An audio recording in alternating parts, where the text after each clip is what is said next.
y'all doing? All right, I'll tell you what, guys, my name is Danny Whitson, and I'm a stand-up comedy magician. Now, round of applause, how many people have been to a magic show before? Okay, so all you guys. Well, I'm going to screw that up for you real quick. I'll tell you what. Now, before every show I do this is a sleight of hand exercise, okay? So everybody's got to do this. Everybody's got to do this. Hold your thumbs up for me. Wait. Before we even do this, I want to say this. Now, a lot of times whenever people hear a joke, you laugh. You know what to do. But when you see a magic trick, you don't know what to do, man. You're like, man, what just happened, dude? Okay, so I'm going to show you real quick. If you see a magic trick that you enjoy, this is what I need you to do, okay? Watch closely. Don't screw this up either. Watch. Let's practice round. Come on, let's do it. Yes, everybody. All right, here we go. Now, sleight of hand exercise. Now, everybody hold your thumbs up just like this. You got it? Turn your thumbs down just like that. Cross your arms. Link your fingers. Now wiggle your right pinky. I said your right pinky, sir. Yeah, all right. Now wiggle your left thumb. Now wiggle your right pinky and your left thumb. Now watch very slowly. Everybody do this. Watch.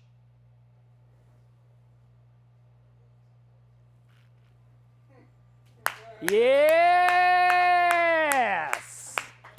I never gets old with a room full of drunks. So, I tell you what, you guys like card tricks? Yeah. I can't hear you. Do you like card tricks? Well, bummer, I'm doing a rope trick. All right. I need somebody to make sure this is a real piece of rope. Let's see.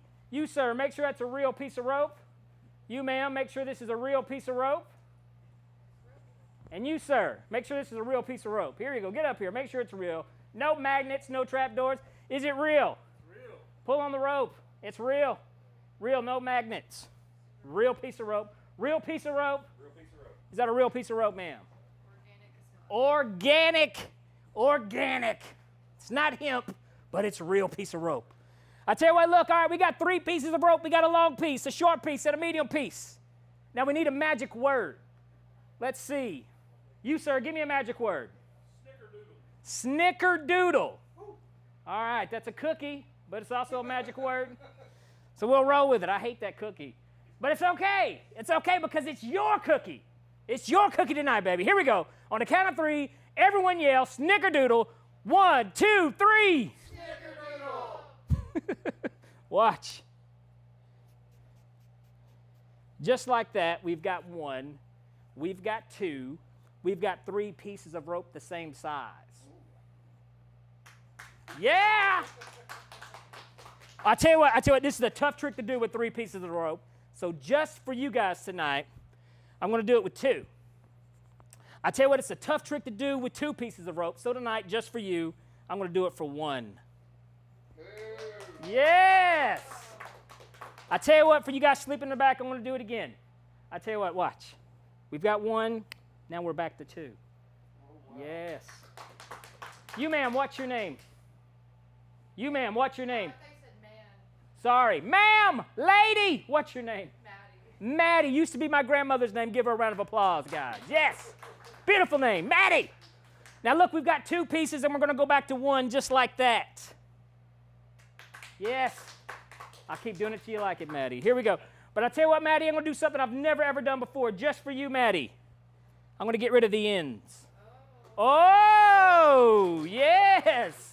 But I tell you what. Let's see. You, sir, what's your name? Charlie. Charlie used to be my grandmother's name. Give him a round of applause. Charlie, just say stop. Stop. Right there, lucky for you, Charlie. I've got extra ends. Yeah. But I tell you what, guys, this isn't a trick with 1 piece of rope. Nope. It's a trick with 2 pieces of rope. It's not a trick with 2 pieces of rope, but it's a trick with 3 pieces of rope. Let's see here. Maddie, will you get up here real quick? Give her a round of applause. Maddie, come on up here. Yes. Yes. Come on up here, Maddie. Maddie, will you grab that in for me? Okay. You, sir, get up here for me. Yes. Stand right over here. And I want you to grab that in right here. Now look at the audience and smile. There we go. On the count of 3, I want you guys to yell his favorite cookie. 1, 2, 3. Pull the rope. Just like that, we got a small piece, a long piece, and a medium piece. Wow. Whoa, yes, yes. All right, cool. Go have a seat. You guys are exciting. Yes. See magic every day. No, I'm just kidding. I tell you what, guys, I've been doing magic a long time. Really, I have. I've got a lot of practice at family events, you know. You guys know the trick where they put the lady in the box and saw her in half? You guys know that one? Yeah. Well, that'll get you kicked out of a funeral home.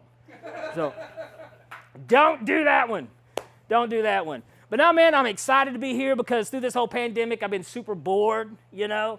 Like the other day, I literally drove 20 miles just to see a movie. Yeah, the lady in front of me had Toy Story 4 playing for the kids in the back seat, so I just followed her home, man, just all the way. That bored. All right, here we go. Ready for a card trick? Yeah. I tell you what, wait. How many times have you, like, seen a magic trick on television and you thought, man, that's set up. That person's in on that trick, right? Have you ever thought that? Have you? Yeah. Come on. What? Come on, people. Yeah. You're going to have to. I can't hear you. Yeah. Yes. All right, I tell you what. Well, I'm going to make sure this isn't rigged, so I'm going to pick a volunteer at random, okay? Completely random. All right. Is that fair? Yes. All right, cool. What I'm going to do, I'm going to throw this out in the audience. Whoever it lands on will be my volunteer. Is that fair? Yeah. Let's rock and roll, yeah! You guys think I'm kidding. No, seriously, I wouldn't do that. But one time when I was doing that trick and I wasn't paying attention and I was like, ah! I'm just kidding. It's rubber. It's rubber.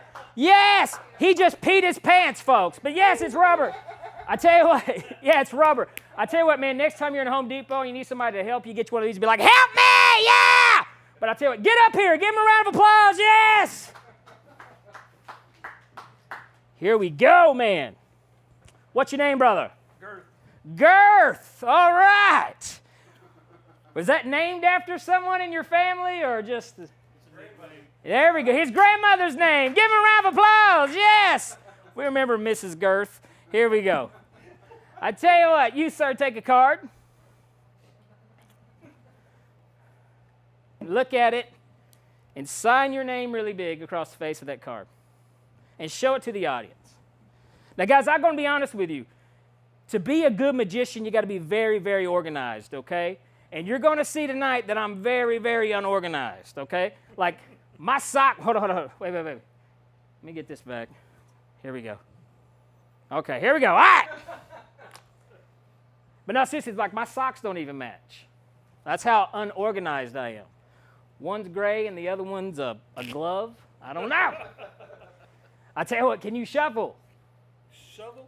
Shuffle cards. Yes, not dance, but yeah. Here, you can shuffle. Okay, give it a quick shuffle. Give the deck a shuffle. I don't want to see it. Face the audience. Show them your good side. There you go. Yes! Yes, that's concentration. He's doing good. Okay. Oh, now you're going. Are you done? Yes. All right, put them down right there. All right, cool. Good job. Good job. Now, I'll tell you what. Let's see. You, sir, pick a number between 10 and 20. 7. I'll go slower. Here we go. Try again. Pick a number between 10 and 20. 17. Now, would it not be an amazing trick if your card was 17 cards down after you shuffle? Absolutely. That'd be a freaking miracle is what that would be. Here we go. Count with me. 1, 2, 3, 4, 5, 6, 7, 8, 9, 10, 11, 12, 13, 14, 15, 16, 17. Bummer. Don't act like you ain't never screwed up at your job, man. Come on. It happens. I tell you what, Girth, would it be a good card trick if your card was in my pocket? Yes. Get in there, big boy. There you go. Get in there. No, I'm just kidding, man. I don't know you like that. Here we go. I tell you what, actually, there's a hole in there. No, I'm just kidding. Here. No, it's not in there. It's not in there. I tell you what, Girth, would it be a good card trick if your card was in my shoe? Oh, definitely.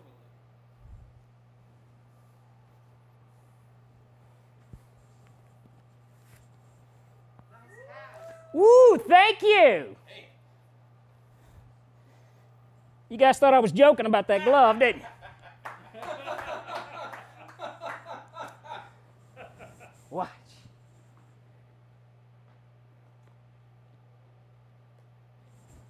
One card. Hold on. Here's the unfun part. Putting that glove back on. One card. Is that your card? That's the one and only girl. It don't get no better than that, folks. Give him a round of applause. Yes! Yeah. The one and only Girth. Here we go, sir. Souvenir for you. Go have a seat. Yes! Yes! All right. Souvenir just for you, Girth. Just for you. I tell you what, here, I got to do another one. This is a real special trick, too, right here. I love this one. Let's see. Where did my lady go? Where did Maddie go? There she goes. She's hiding.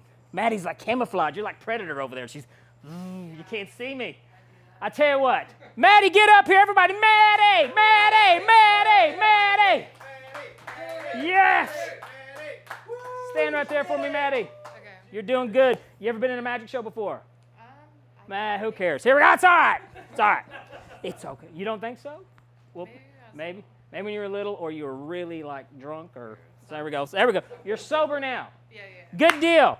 All right, here we go. We're going to try this. All right, you know the trick with the linking rings where they link them and unlink them and link them and unlink them and link them? Say yes. I'll take it. Okay, that'll work. There we go. Well, I can't do that one anyways. But we're going to do something different. Okay, here we go.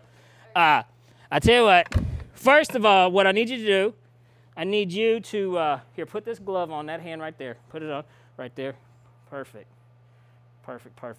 And we're going to hold hands, and we're going to, this ring is going to penetrate your arm, okay, and it's going to hurt. So, but it's going to go right through your arm, okay? But here, hold on. Before we do that, hold on. Wait a minute. I'm trying to find something here. Well, shoot. We may not do it. Here we go. Maybe. I got a lot of crap in here, folks.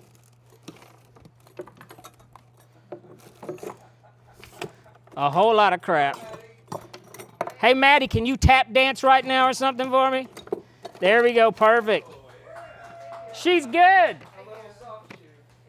Well, I have no clue where that went. Okay, Maddie, we're going to do the trust system.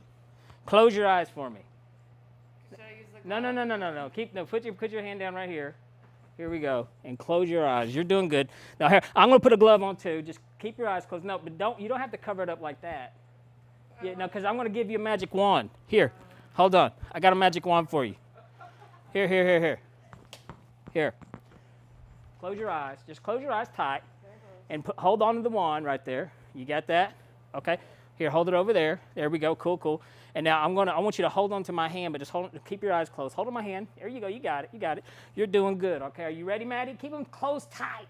Tighter. They're closed. Close. All right, because it's going to penetrate your arm. Okay.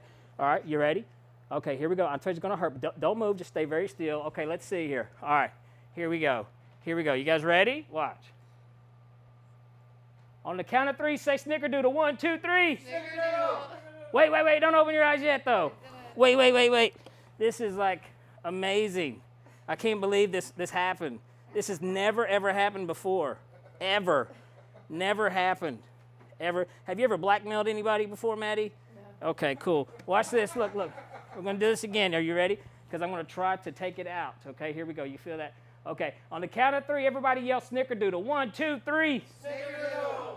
I just got it up. Hold on, don't open up yet. Hold on. I didn't. There we go. Give me the magic wand back. Give her a round of applause, guys. Yes, you can open your eyes. There you go. Thank you, Maddie. Yes. Good job. All right, give me the glove back. Okay, thank you, Maddie. Thank you.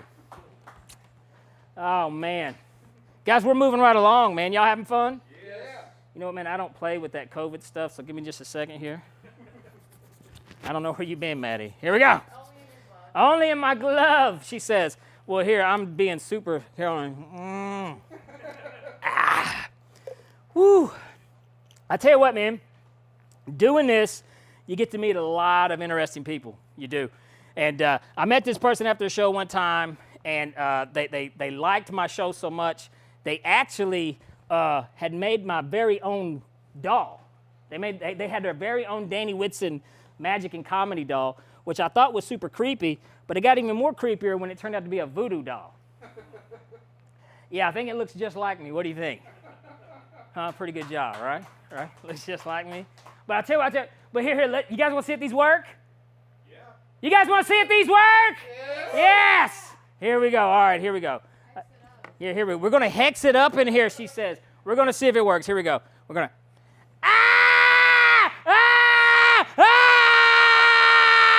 I'm just kidding, man. It's a joke.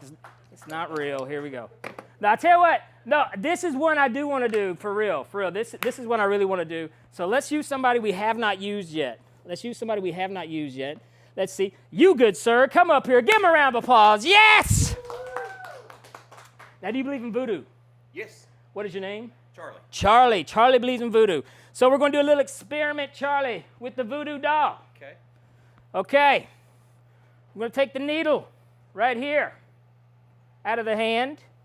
We're going to take the hat off the head. And then we're going to take the underwear right off the bottom there. Woo! Here we go. Keep it clean. Keep it clean. Here we go. All right. Now, I don't want to know what you're doing, Charlie. I don't want to see. Okay. So, I'm going to put this over my head. But what I want you to do here in a minute is I'm going to try to use the powers of my mind. Okay? Do you believe in mind reading? Oh, yeah. All right. Okay. All right. Here we go. Charlie's a special one. My favorite one. Here we go. I'm going to cover my head up because I don't want to see what you're doing. All right. Here we go. Now, Charlie, Yeah. I want you to mix the items all together. Mix it because the way I don't know the order. Okay. So mix the order up for me. Okay. You got it? I got it. Okay. Now I'm going to concentrate. Hold on. I'm going to concentrate. Let's see. The needle. If there's an item to the right of the needle, I want you to switch it with that item. If not, leave it alone. Okay. You got it? No. No. Okay, if there's an item to the right of the needle, I got that one. switch it. Okay, you got it. Switch it with the needle. Yeah, if there's something to the right of the needle, switch it. If not, leave it alone. Okay, I moved. You got it. All right, don't tell me. Well, just do it. I did it. I did it. All right. If there's an item to the left of the hat, I want you to switch it. If not, leave it alone. Okay. And then if there's an item to the right of the underwear, I want you to switch it. If not, leave it alone. Okay.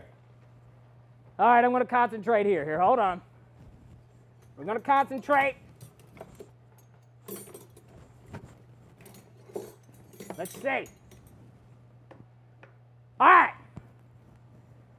The item to your far left. I know where that item goes. Okay. That item goes back on the doll's hand. Put that item back on the doll's hand. On his hand? You heard me. Just do it. Don't question my psychic powers. Sorry. Okay. All right. Now the item on the far right. Okay. That item goes back on the doll's head. Put that item back on the doll's head.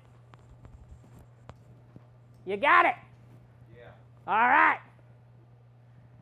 And last but not least, everybody knows that item goes back on the doll's butt. Yes. Put it back on the doll's butt. All right. Ow! Sorry. Did you mess this up? Probably. Hold up the doll. What did you do? Yeah, you totally screwed this up. This is, but I had a feeling you would do that. I had a feeling you would do it.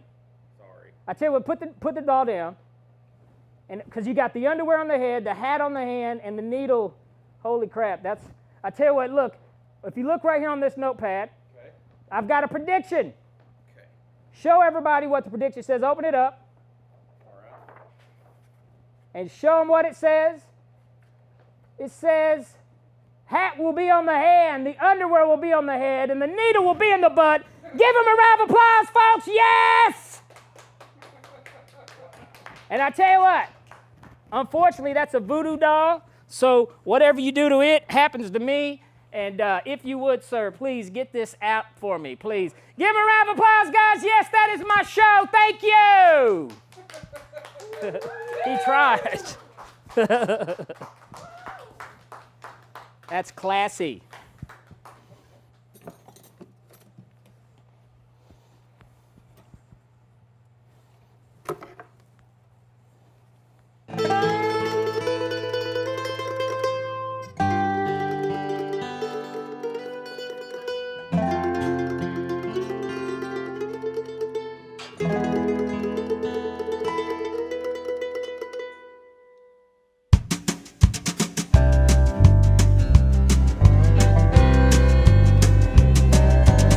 Each day brings a new world filled with joy and pain.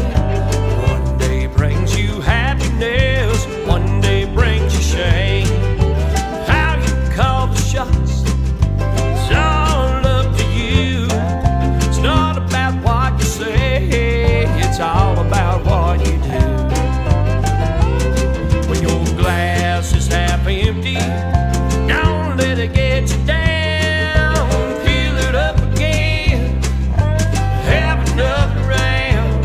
When you get to the end, and all is said and done, just shoot all your bullets and die with an empty gun.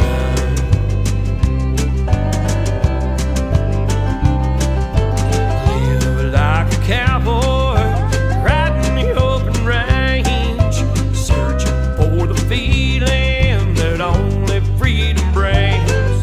Saddle up, loosen the reins, let your horses run. Living like a cowboy, riding into the setting sun. When your glass is half empty, don't let it get you down. Just fill it up again. Have another round. When you get to the end, and all is said and done, just shoot all your bullets and die with an empty gun.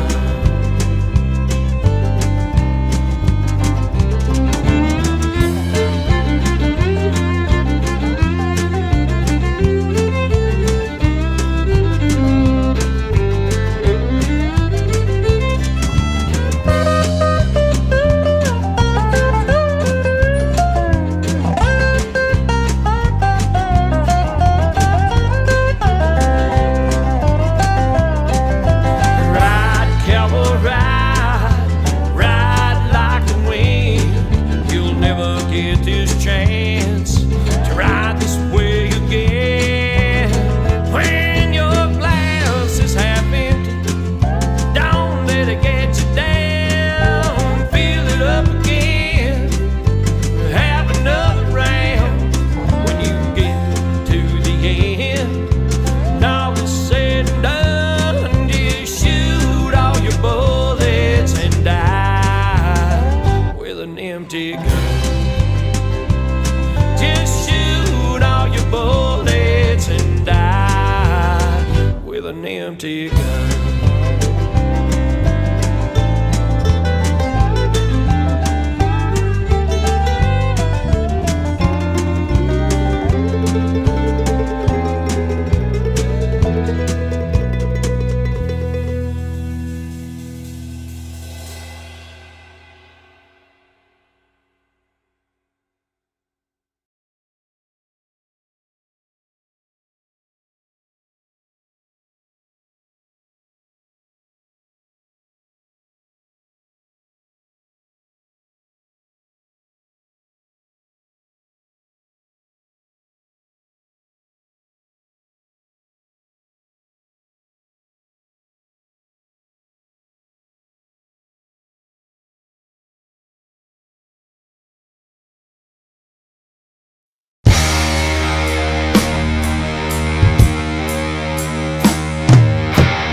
refuse to shine.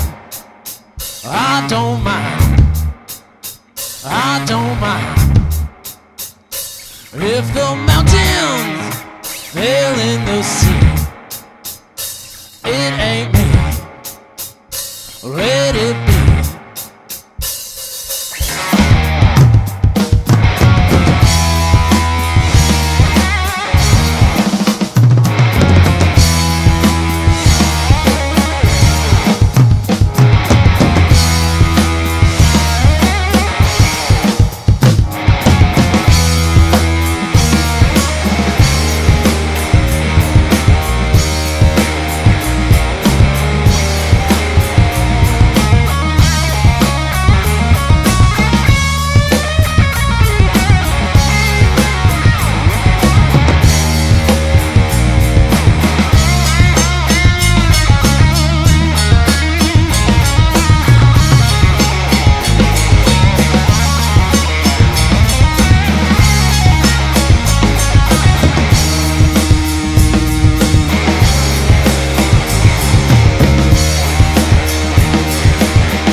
If all the 6 turned out to be 9, oh, I don't mind. Oh, I don't mind. If all the hippies could afford their hair, oh, I don't care. Oh, I don't care.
Oh, let's do that again. What's up? How you guys doing? Holy shit. All right. It's already awkward being a comedian doing a show in a studio, but I've got a crazy fucking band here tonight. These guys are cool. He's already streaking out the other way now. Don't go on the Market Square. You'll get in trouble out there. If you're going to do naked, stay in the studio. But we got Endless Horizon here tonight, guys. Give them a huge round of applause.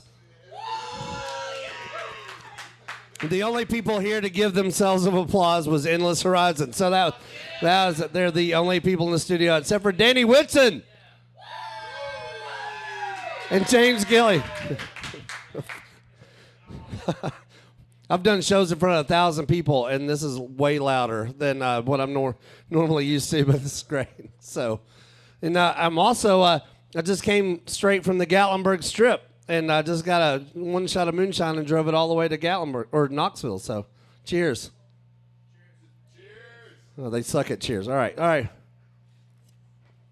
No, I did find out I'm going to be doing a rock festival with Endless Horizon in Dandridge, Tennessee, in Labor Day. Yeah.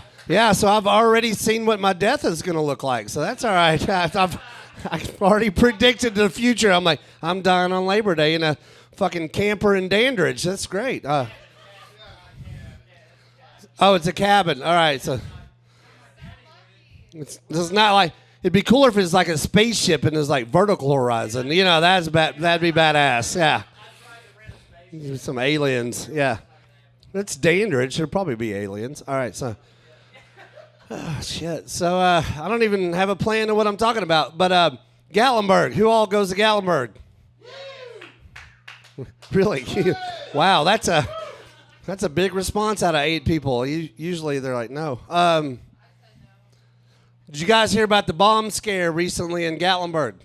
It was the week after the one that was in Nashville, the actual bomb there. But they had a bomb scare in Gatlinburg, and what happened was, as a local left a backpack. He left his backpack at Pucker's. Anybody ever been to Pucker's?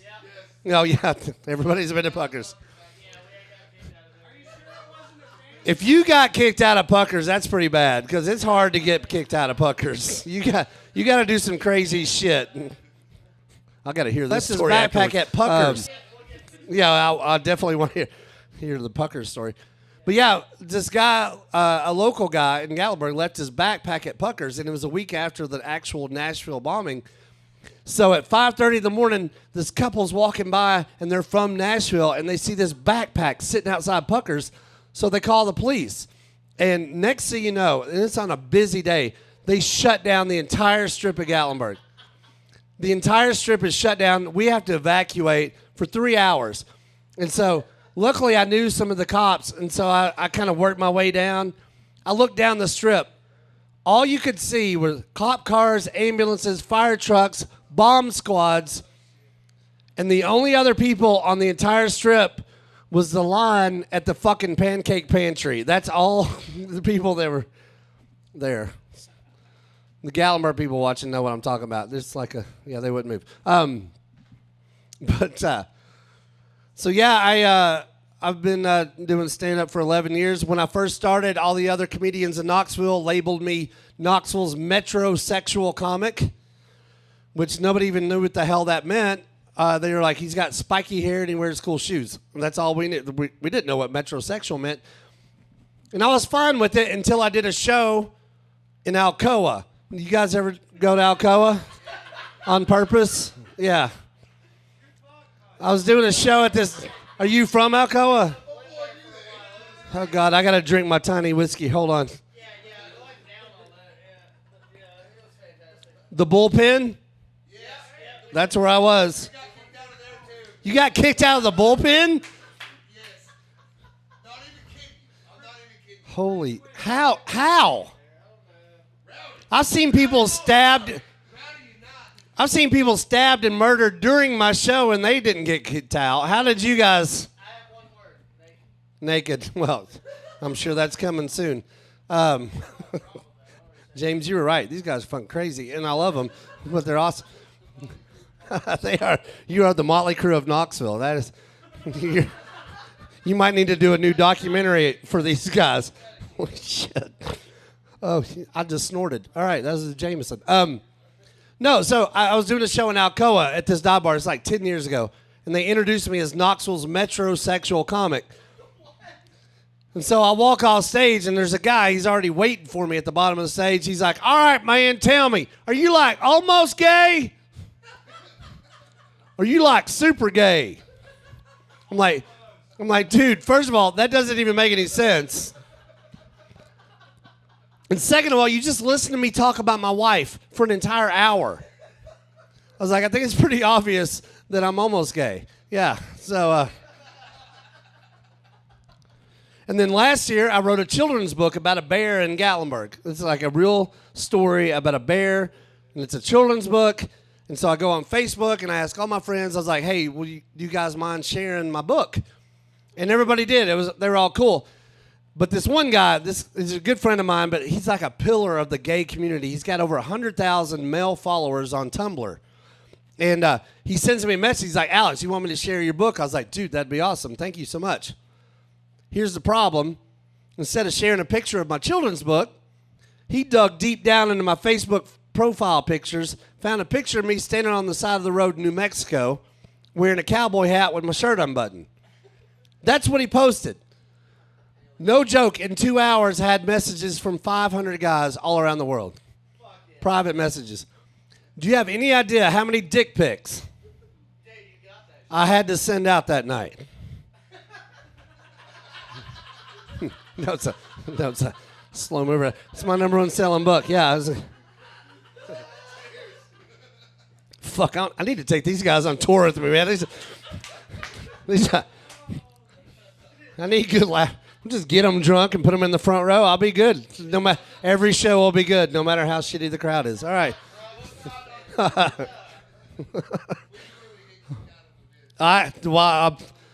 I'm just waiting until that door opens and the security walks in. But, yeah.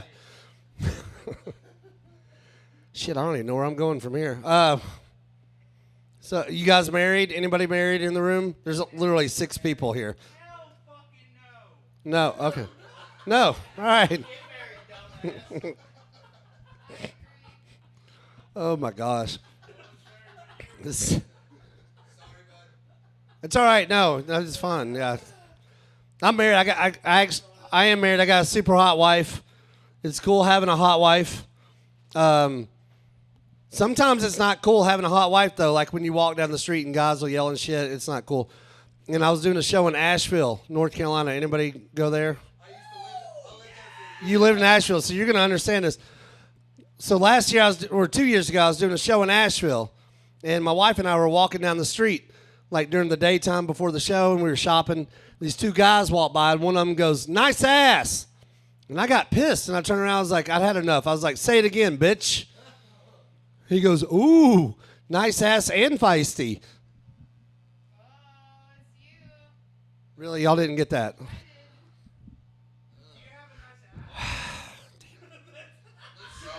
That's literally was my number.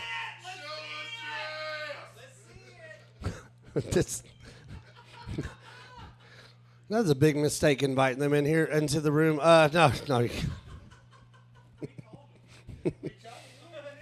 I get weird I've had weird hecklers in my life. I really have. Like Side Splitters, we used to have a comedy club, and one night this woman just started yelling titties like over and over. She wouldn't stop yelling. That's all she said. And so finally I said, "Show me," and she did, and then they kicked her out. And so that was good. And then one guy rushed the stage and pushed me off the stage. That was fun. It's my tanning bed joke, which I was going to tell now, but now that y'all didn't get that last one, I'm... No, I don't. I don't even have one. All right, James, you got any requests? It's already awkward. Let's just keep it going. Do you guys, who's watching now? Anybody I know? Just say yes. Yes. No. Any requests at all? Okay. Well, fuck. All right. I've got like 4 hours of material. I just don't know where to go with it. So I teach stand-up comedy at UT. And don't tell them how to sign up. I don't want you guys in my class. Y'all will fuck it up. I do. I teach stand-up comedy at UT, and it's fascinating. It's a night class, and I get 14-year-olds to 85-year-olds, and everybody in between. The 85-year-old was a retired Southern Baptist preacher. This guy took my class twice, and it was funny. So they have to perform 4 times each semester. So the very last performance, he had performed 7 times. It's his very last one. He comes up to me. He's like, Alex, I'm going to tell an off-color joke tonight, which scared the shit out of me. I was like, this is an 85-year-old retired Southern Baptist preacher. I didn't know if it was going to be racist or just dirty. And I was really worried. He's like, oh, don't worry, Alex. It's just a dick joke. And I'd never been so happy to have a preacher tell me that he was getting ready to tell a dick joke in my life. And so he gets up on stage, and he's drinking Old Timers beer. Anybody ever seen Old Timers beer? Oh, yes! Yeah, it's a real thing. It's called Old Timers beer. The weird thing was he drank that at every single show we did, all 8 of them. But not one single venue that we were at actually sold Old Timers beer. So I had an 85-year-old retired Southern Baptist preacher smuggling beer in to every show, which I thought was funny. So he gets up and he starts telling this dick joke in front of this huge crowd at Pour Tap Room right over here in the Old City. And Pour is a really long bar. So he's telling the joke, but nobody can hear him. Everybody's like, Alex, we can't hear the preacher. He's telling the joke. I was like, I got this. So I go to the back of the room, and I'm trying to wave at him, and I can't get his attention. And so finally, I got his attention, but I had the most awkward moment of my entire life. I'm 47 years old. I've got an 85-year-old retired preacher telling a dick joke on stage, and I'm over there going, no. And I was like, holy shit, I need to quit doing this. This is really awkward. But it worked, though. It was intense. This is a weird crowd. All right. I've had plenty of weird crowds. I did a show in Gatlinburg at Dick's Last Resort for one couple. I had to do a full hour, for one couple from Kentucky. I had a contract with them. I had to do 2 shows a week. And it was snowing, so they were the only people that showed up. And so I had to talk to one couple for an hour. I don't remember. It was like 5 years ago. So, the worst show I've ever had. Worst show. The worst joke I've ever told? Oh, that one's easy. And it was at the worst possible moment I could have ever done it. So I used to tour with these 2 other guys called the Midlife Crisis Comics, and we drove all the way from Knoxville to L.A. to the Comedy Store, which is the most famous comedy club in the entire world. And we knew we were going to get 3 minutes on stage if we even got on. So we get there. It's pouring down rain. There's like 60 or 70 comedians, most of them from L.A., and then me and my 2 friends from Knoxville. And this is Pauly Shore and his family's club. And so we're standing out in the rain, and they're asking us where we're from. I'm like, we're from Knoxville. And they're like, dude, y'all are never going to get on. They're like, they only take 15 people. And they post it 5 minutes before the show starts. They put a thing in the window. Here's your order. Boom. And so we started getting nervous. Well, Pauly Shore just happened to be in Knoxville that night at Side Splitters, which was our home club. So we call back, and we're like, hey, can Pauly get us on? This is a big deal. We drove 6,000 miles out here. And he does. He calls out, and he's like, make sure you get all 3 guys from Knoxville. So they put the list up, and I'd only been doing comedy for a year. So I was pretty nervous. I was actually hoping that I wasn't going to get on the list. I was like, I don't care how far we drove. I don't want to get up in front of these L.A. comedians. But they put it up. We go up.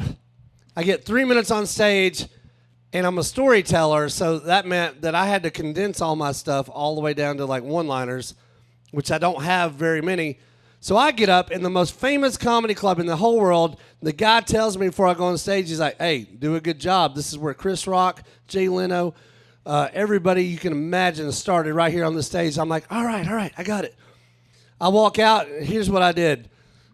I was nervous, first of all. I walked out, and I was like, I went out with this girl last night, and she called me a pencil dick, so I wrote her off.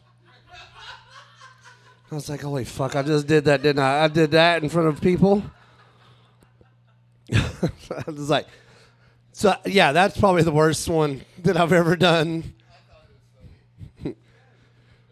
All right, we got any UT football fans? I'll tell the second worst joke I've ever written. UT football. Anybody know who? You guys know who T. Martin is? National championship quarterback.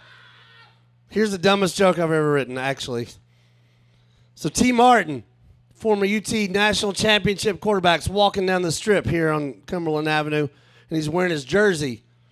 And a fan runs up to him and he goes, "Hey," points right at his chest. He goes, "Hey, UT Martin?" He looks down and goes, "No, man, UT Knoxville." You guys know there's a UT Martin University, right? Okay. See, yeah. It's the dumbest joke I ever wrote, but it usually kills. But okay. Which one? Oh, yeah, rim jobs. All right. Which is funny. Last night I did a show in Morristown at a really cool place called 1907 Brewing Company that just opened. So shout out to them. Very cool brewery right downtown Morristown. So my two openers last night, I told them they had to be clean. Well, then the owners come up and they're like, "Hey, you know what? Just do whatever you want." I was like, "Cool." Well, then right when I get on stage, I look up and this family sits right in the front of the stage, and they had an 8th grader with them. And so I got permission from the parents. They're like, "Hey, don't worry. You can say whatever you want. He's heard everything." I was like, "I doubt it." But I doubt it. I was like, he's either, if he goes back and repeats the shit I say tonight at school tomorrow, he's going to be the coolest kid in school, but then he's going to have to repeat 8th grade because he's getting expelled tomorrow. But I didn't do this one because I thought this would be pushing it a little bit. But so, yeah, so I teach stand up at UT, and most of the people that I have in my class don't actually want to be comedians. They're just there to be better speakers or, better writers, or it's a bucket list kind of thing. Like, I want to try stand up, or it's, hey, every Tuesday night for $149 for 8 weeks, I can get away from my wife. That's usually the case. And so last year, because of COVID, 3 of my classes got canceled, and they finally let me have one in October. So we walk into the classroom the first night, and it's 4 nights in the classroom, 4 nights they have to perform at different bars downtown Knoxville. So the first night we're in the classroom, we're in there for like 2 hours. About an hour into it, the dean of UT walks in, and this guy, he's a really cool guy, but he's like bow tie wearing. He's like what you think a dean or director of UT would look like, and he walks in the classroom and he notices one of my students doesn't have a mask on, which they didn't allow. And he's like, "Hey, I know it's for medical reasons, but we can't have it. So you either have to shut your class down or he's got to leave." So he had to leave. So week 2 rolls around, walk back into the classroom, and the dean is sitting outside the class. He's already waiting on me. And I'm like, "Hey, what's going on?" He's like, "Hey, I'm going to live stream your show, your class tonight. So the one student can watch it because he can't wear a mask." And I was like, "Hey, that's a bad idea, because I told my class they can say whatever they want, and you've never said it in my class before. I don't know what they're going to talk about." He's like, "Oh, don't worry about it. I'm looking forward to it." I was like, "All right." So we get in the classroom. So the dean is sitting right there. He's got the video camera. I got my little board up here. Their assignment was to pick one topic, any topic they wanted, and we, as a class, we'd write jokes for it. So I get up there. I got my back to the class. The dean's over there taping me. And I was like, "All right, who wants to go first?" And I got this guy sitting right here who, matter of fact, is opening for me tomorrow night, and Danny at the Mirage. And I was like, "Yeah, what's your topic?" And he goes, "Rim jobs." It's like, really? We went straight to rim jobs the night that the dean's here. I've done this class 4 years, never got to a rim job until the dean is in the class. And I'm like, "Oh, shit." So I write it up there. I'm like, rim. Now, that's all I got written on the board is rim jobs. And I'm like, "Oh, my God, I can't believe this." So I turn around. I was like, "What's the first word you associate with the word rim jobs?" I turn around, and the student goes, "My mom." I'm like, "Oh, shit, this is getting even worse now." So now it's like I got rim job and my mom written. I'm like, "Oh, this is terrible." And so this goes on. The list just keeps getting weirder. It's like Cleopatra and then Einstein. I don't even know where this shit was going. And then I got this other student in the back of the room, an older guy. raises his hand. I was like, yeah, what do you want? He's like, yeah, man, I've been listening to this shit for 10 minutes. I still don't know what a rim job is. I'm like, oh, my God, this is getting worse every second. So the dean of UT turns around to the other student and goes, hey, do us all a favor. Pull out your phone, go to Urban Dictionary, and just type that word in and save us all the trouble. And the guy's like, all right, I got you. I was like, phew, all right, got through that. So I'm sitting there writing, and then everybody starts dying laughing, and I turn around, and the guy has fallen back in his chair up against the wall looking at his phone. And I was like, and he's dying laughing. I was like, what's so funny? He goes, hey, Mr. Dean Man, I just looked up rim job. I was like, oh, God. He goes, why didn't you just tell me it meant eating ass? And I was like, well, I had a good run teaching this class. That was fun for 4 years. And so after the class, I go up to the dean. I was like, I'm so sorry, man. I was like, I tried to tell you I can't control what my students are going to say. He's like, you know what, Alex? I've been here for 30 years at the University of Tennessee, and that was the most fun I've ever had. And one night, I was like, phew. But to make it even funnier, 2 weeks later, my class had to perform. It was their first performance. So we're getting ready to go on stage. We're at Crafty Bastard Brewery over here. And my class is getting ready to go up. And out of the corner of my eye, I see the dean. He's walking in. I'm like, what the hell is he doing here? He never comes to my shows. In 4 years, he very rarely shows up. And I look over, and I walk up to him. I was like, hey, what are you doing here? He's like, hey, Alex, I just wanted to come and see how that rim job joke was coming. I was like really trying to get into it. And I was like, okay, this is weird. But that's the end of it. There's no more. Well, that one, my favorite class story, though, is the one I did have this one student who he really did want to be a comedian. And so anytime I was doing anything comedy related, he wanted to be a part of it. So I went on Facebook one day, and I was like, hey, guys, I'm doing a show in Tazewell tonight. And so immediately he messaged me, and he's like, Alex, I want to see what it's like to be a comedian out on the road. I was like, dude, I'm just going to fucking Tazewell. It's like 30 miles, and we got to go through Maynardville. But, okay, yeah, if you want to pretend we're going on the road, cool. So he picks me up. Wow, now I got a crowd of two. Wow, I cleared the whole damn studio. Woo! So you guys better be loud. No, so I'm just going to do a few more then. No, I got 3. All right. So he picks me up, and he decides to drive me. So we're driving down towards Tazewell, and we get like past Maynardville, and he asks me, he's like, Alex, what are you going to talk about tonight at the show? And this was a big show because the 10 comedians I had before me had all been on HBO, Comedy Central. I didn't know how they were pulling this off in Tazewell, but I was like, shit, they're paying me a lot of money. It's going to be a good night. And so we're driving down.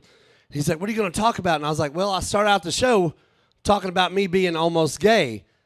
And he slams his brakes on, like we run off the side of the road. He's freaking out. And I'm like, what's wrong? He's like, dude, you can't say that in Tazewell, man. They're going to kick our ass. I was like, what? I've done this all over the country, man. We're going to be fine. Don't worry about it. And so he doesn't say another word all the way to the rest of the show.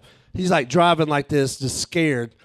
And I put the GPS in. We pull in. It's a dive bar in between a Walmart and a Payless shoe store. Yeah. So now I'm like, all right, fuck. All right, now you can be nervous. All right, forget the gay thing. Now we're... But there's a line out the door. Like, there's a line all the way down the sidewalk, $25 a ticket. They had sold it out. It was like 150 people. So it was a great show. We get in there. My student, he gets a table right next to the exit door because he thinks some shit's getting ready to go down in Tazewell. I'm like, dude, man, you're going to be fine. Don't worry about it. So we start the show. I'm 55 minutes into my hour. I got 2 jokes left. It's been an incredible show. The crowd was loving it. It was all great. And I was getting ready to start my next to last joke, and I didn't know that there was a bathroom right behind the stage. And so I'm getting ready to say a word, and this little dude walks out, and he just walks by the stage, and he looks at me, and he's got one eye closed. He's going. And I'm sitting there going, fuck, I can't let that go. I gotta say something. So all I said was, dude, how drunk are you that you can't even keep both of your eyes open? The entire audience falls out of their chairs, dying laughing, crying, tears running down people's face. I'm like, why are they laughing so hard? It's like, that wasn't even funny. The guy gets back to his chair, turns around and goes, man, I only got one eye. I was like, oh, shit. 11 years, this has never happened to me. And so now my student, I see him sitting at the table. He goes, oh, shit, now we got to go. And like he's backing up at the exit door. I'm like, that was a good choice on his part. So I'm like, all right, what do I do? And then I start thinking, I'm like, wait, this is the end of my show. This is probably a prank. So I asked these two girls in the front row, I'm like, hey, does that little dude only got one eye? And they're like, yep, he only got one. I'm like, ah, fuck, this is real. All right. So finally, the dude stands back up and he's like, hey, man, I'm going to help you out. I was like, okay. And he's like, yeah, I'm going to go outside and smoke a cigarette so you can finish your show. Is that cool? I was like, dude, thank you so much. That would be a great help. Thank you. So he goes outside to smoke at this Walmart. And so I still think it might be a prank. So I turn to the crowd and I'm like, seriously, does that little fucker only got one eye? And the only thing we heard was the guy from outside go, hey, man, I might be half blind, but I ain't fucking deaf. I think I lost Endless Horizon on that. And I ran out of my little tiny whiskey shot. Yeah, feel free to bring the Jameson back in here. Yeah. Well, there went 2/3 of the crowd to get my Jameson. All right. It's me and you now. That is me and you and a bunch of smoke. Phil, I do. What do you want to hear? You've heard all my shit. Waking up. Tell them about my podcast. So, yeah. I do have a new podcast. It's called Waking Up in a Brewery. That's me and Chris Travis. He's known as the beer nerd of Knoxville. This guy knows everything about beer. And I'm the beer comedian, which, by the way, I probably should have said that at the beginning, which is funny because I do shows in breweries all over the country, and I walk in, and they're like, dude, this guy's going to tell a shit ton of jokes about beer. And I'm like, no, I just fucking drink it. I don't really tell jokes about beer. I like to drink it. I will tell you, though, here's a difference between, especially here in East Tennessee and Knoxville. And I tried to tell this in Morristown last night, but they only got one brewery, so they're going to learn as they get more. But here in Knoxville, here's the difference between like a bar and a brewery. A bar, a guy will walk in, he'll drink like 74 Bud Lights, he'll hit on every woman in the entire bar, go out in the parking lot, get in a fight with his best friend, and leave. That's a bar show. Breweries, the guy will walk in, he'll scan the room and find another guy that's got a beard. And they'll go sit with him for like 5 hours and talk about IPAs while they drink them and play checkers and pet a dog. Walk outside, hop on a scooter, and ride to the next one and start the shit right back over again. That's how the breweries work versus the bars. So I like both. Oh, thank you, Endless Horizon. I don't know any of their names. I call all of them Endless Horizon. Yeah, I'm a little scared about Dandridge. I don't know about that. All right, I'll do a couple more.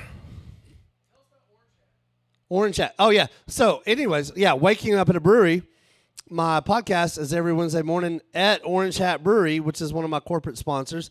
And if you haven't been to Orange Hat, it is one of the coolest places. And promotion, we just had put on their huge grand anniversary party, which is an all-day event. That was so much fun. We had 3 bands. Yeah, we drank beer from 10 a.m. till midnight. I think so. Yeah, and about 7 o'clock, I was like, hey, I think I'm clear from having to perform. So I started drinking more. And then at 9 o'clock, you guys are like, oh, we're done now. You go up. I'm like, shit. So I had to go in there and drink like 10 glasses of water and go up for 6 weird people. But, yeah, it was a good night. So, yeah, Orange Hat's a great brewery. They got incredible beer. Great. The owners are great. Everything about it's great. But, yeah. Tomorrow I got a big show at the Mirage right behind us here. Me and Danny Whitson are co-headlining, and matter of fact, we are filming with Promotion Studios for hopefully cross fingers Amazon Prime special coming up, documentary special. We got the cameras, we got all of it, yeah. So that's tomorrow night. There's still some tickets available for $10. Yeah, that's gonna be a great show. It won't be like this. I didn't invite Endless Horizon, so they don't know about it. So, no, I'm just kidding. If they show up, it won't be on Amazon Prime. I do love those guys, though. I might be on a different channel. It might be on, like, Sci-Fi. Xvideos. Yeah, we're going straight to Tube Galore on that one. All right, yeah. Oh, let's see. Anything else? I'll do one or two more jokes. Then we'll bring the Knox. You guys got the Knox by Night band coming up. These guys are awesome, and I love to listen to them. Any other requests? I know what I'm going to close with, but any other ones? Oh, you guys are turning into my wife now. You're like, nah, I've heard all of them. I really don't want to hear any of them again. Oh, the bear. Oh, yeah. So I spent a lot of time in Gatlinburg. The bear deer. The bear deer. I spent a lot of time in Gatlinburg, and I've published 6 books, and 3 of them are messing with tourists. They're conversations I have with drunk people out on the street of Gatlinburg. And matter of fact, I almost got eaten by a huge bear last night, but I made it. And so, but yeah, I'm here. I walked in and saw the bear rug you guys got, or whatever kind of animal that is. It's a cow rug. It still freaked me out because I was still a little shocked from last night. But I don't know. I haven't named this one yet. This one's huge. He's real skittish, but yeah, I was leaving my show from Morristown. I went to my office in Gatlinburg to crash, and he was outside of my car, and so I had to sit in my car for like 20 minutes till he left. But yeah, so people ask some stupid shit in Gatlinburg, obviously. You don't want to. The dumbest question, the 2 most common questions we get in Gatlinburg are, hey, what time do they let the bears out, and who turns on the fog in the mountains every morning? We get that, no joke, 5 times a week. They're dead serious. The weirdest one I ever got, though, is this guy came up to me. He's like, hey, man. And he was dead serious. He's like, hey, man, you guys got a problem with the bears mating with the deer around here? And I was like, well, I wouldn't call it a problem. And he got so excited. He's like, because nobody else, I'm sure he'd asked that question 1,000 times, and everybody's like, oh, you're a fucking idiot. And he just walked off. But me, I'm like, oh, hell no, I'm going with this. I was like, I wouldn't call it a problem. He's like, you mean you seen one? I was like, yeah, we've all seen a bear. He's like, what did it look like? I was like, it looked like a bear with tiny antlers. And he's like, man, that ain't at all what I pictured one to look like. And so the guy leaves, and I'm like, shit, this guy's going in my book. Fast forward a year later, I'm doing a book signing downtown Gatlinburg, like in the middle of the strip. And there's like tons of people. And my wife's sitting next to me, and I'm sitting there signing books. Out of the corner of my eye, I see the same guy walking up towards me. I'm like, oh, shit. And I was like, honey, it's that guy, the bear guy, page 3. He's like the most popular one in the whole book. She's like, oh, God. And I was like, yeah. He walks up, and he goes, hey, man, you remember me? And I was like, yeah, never going to forget you, especially after you just yelled like that. And he's like, yeah, well, so what are you doing? I was like, well, I wrote this book. And matter of fact, you're on page number 3. It's a conversation we had last year. He's like, man, can I read it? And I was like, oh, shit. Yeah, it's too late now. Might as well. So he's sitting there reading it. He's laughing. So I'm like, oh, whew, okay, good. I'm good. So he reads it and he looks at me and goes, man, that's pretty funny shit. And I was like, yeah, I'm glad you like it, man. You should get a copy. He's like, yeah, man, I will. He's like, so you seen any more of them since last year? I was like, well, now you're in volume 2. All right, so you dumbass. No, there are no bears. There are no bears with tiny antlers running around. So, yeah. And he's actually going to be in volume 3, even though I haven't seen him. I'm just going to put him in there anyways because he's an idiot. So, there's also quotes in the book. There's quotes from people. we get a lot of newlyweds in Gatlinburg for some reason. They like to get married there, and it's the number one place in the world to vacation at right now. It's so fucking stupid. It's so stupid. I will explain. I will explain this after this one, though. So my wife had never been. My wife was from Georgia. She had never been to Gatlinburg before. Never. So her first trip there, we're standing on the corner at a crosswalk, and there's a couple that were getting married or had just gotten married. He's wearing a tux. She's in her wedding gown. And the only words that we heard come out of their mouths was the woman. She goes, "Oh, my God, them stupid go-karts got my wedding dress dirty." And my wife's like, "What the fuck are we at?" And I was like, "This is where I grew up." The light turned green. The woman starts walking. She's got tire tracks all the way down her dress. I was like, "That shit's real, honey. This place is real." But the T-shirt. So this is my T-shirt. This is one of my shirts. The story behind that is, it's a true story. A few years ago, I'm walking down the strip, and we have a lot of airbrush T-shirt shops. And so I'm walking down the strip, and one of the owners of the T-shirt shops yells, he's like, Alex, we need your help. We need your help." I was like, all right. So I walk in, and there's this guy from West Virginia who, and this is when the moonshine was free. Now it's $5 a sample. This is a few years ago when it was free, and I had counted. It was 87 free shots of alcohol from one end of the strip to the other, if you included the wine, the daiquiris, the moonshine, whiskey, all of it. And this guy apparently was smart, one of the smart ones from West Virginia, that turned his hat backwards and got like 174 shots because this dude was fucking wasted. And I could tell he hadn't spent $1 all day. He'd just been drinking whiskey.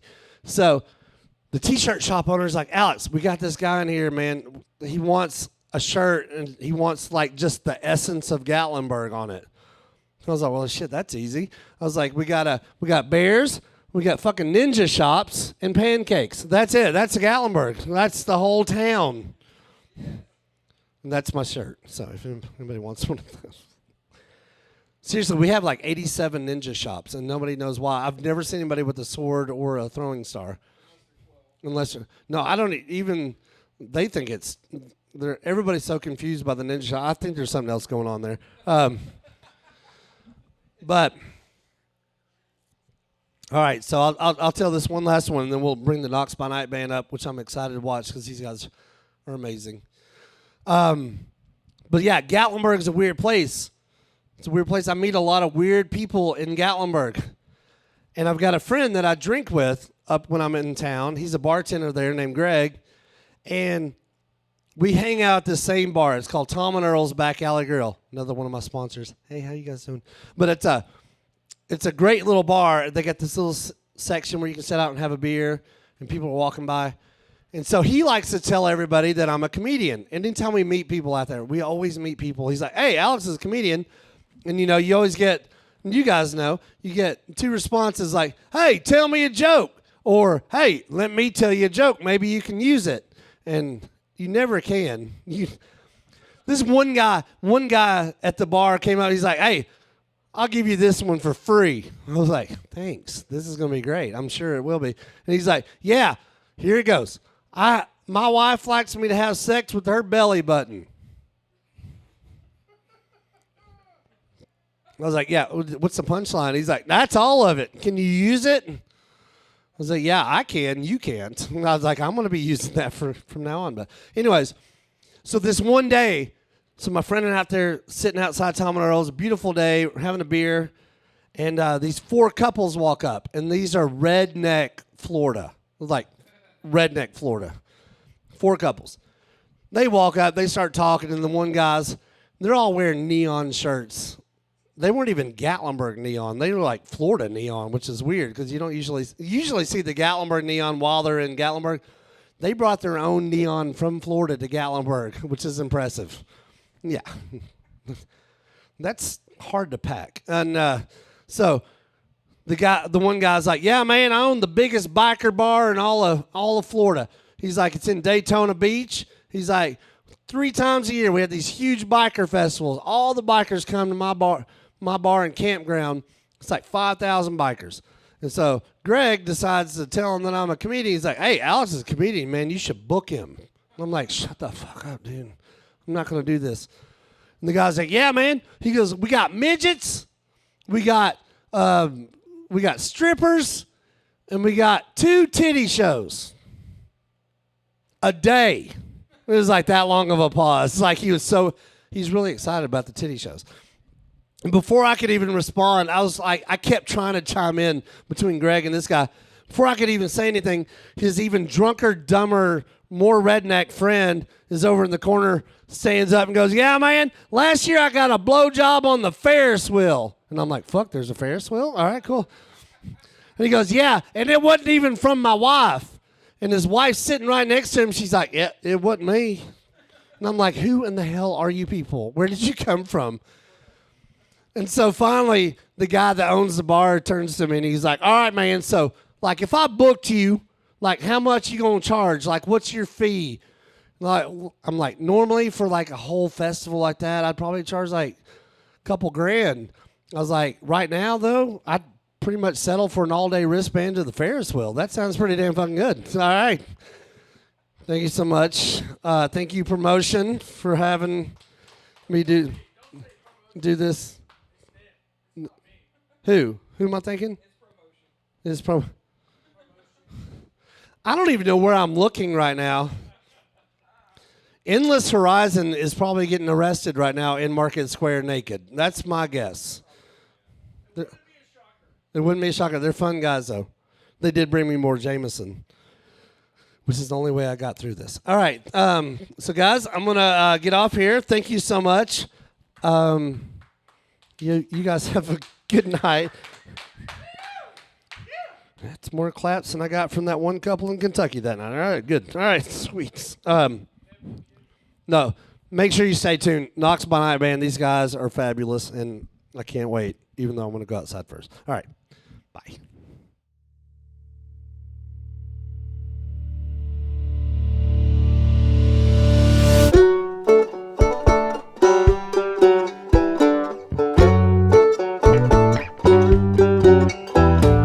When we were younger, everything was funner.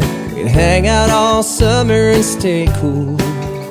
We were staring at Jeannie in her polka dot bikini, our favorite thing to do.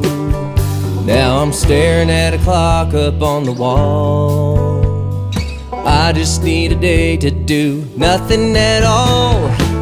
I don't want an adult today. Life ain't just about getting paid. Gonna make a little time to play, watch my troubles fade away. Got 24 hours to kill, no phone, no job, no bills. Ain't nothing getting in my way. I don't want an adult today.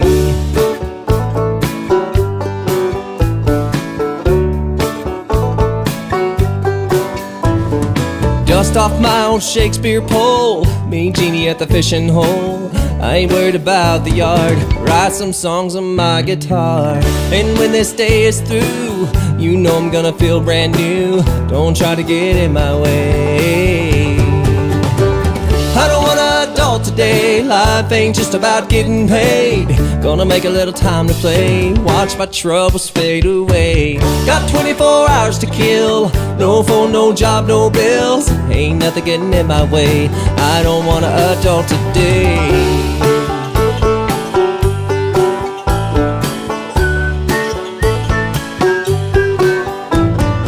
When we were younger, everything was funner. When we were younger, everything was funner. I don't want an adult today. Life ain't just about getting paid. Gonna make a little time to play, watch my troubles fade away. Got 24 hours to kill, no phone, no job, no bills. Ain't nothing getting in my way. Don't you try to get in my way. I don't want an adult today. I don't want an adult. Can't adult today.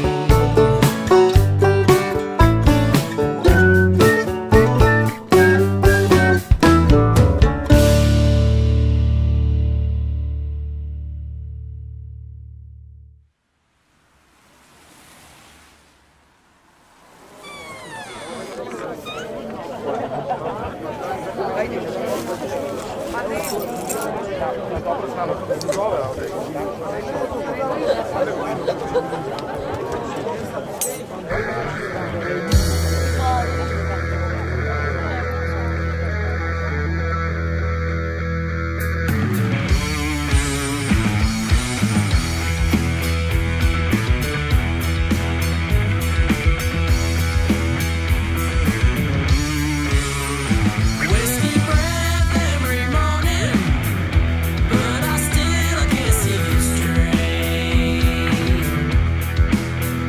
With my heartbeat a-rolling, but I'm still a bit too late.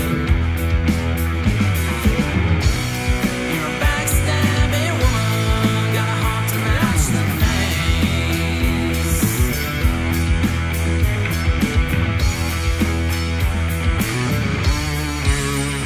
When I lost all my loving, I'ma find again someday. And I know that you're missing me in a bad way.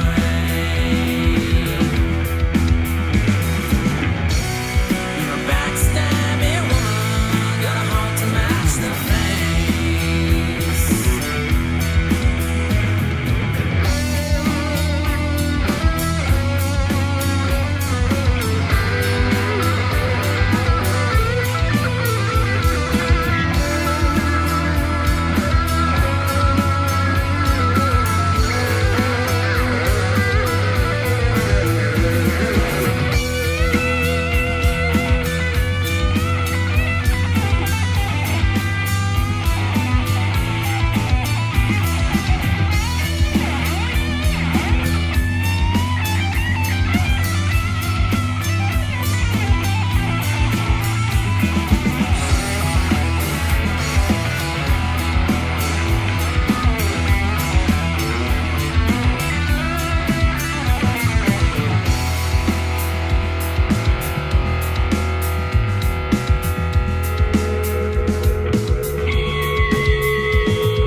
Whiskey breath every morning, but I still can't see you straight.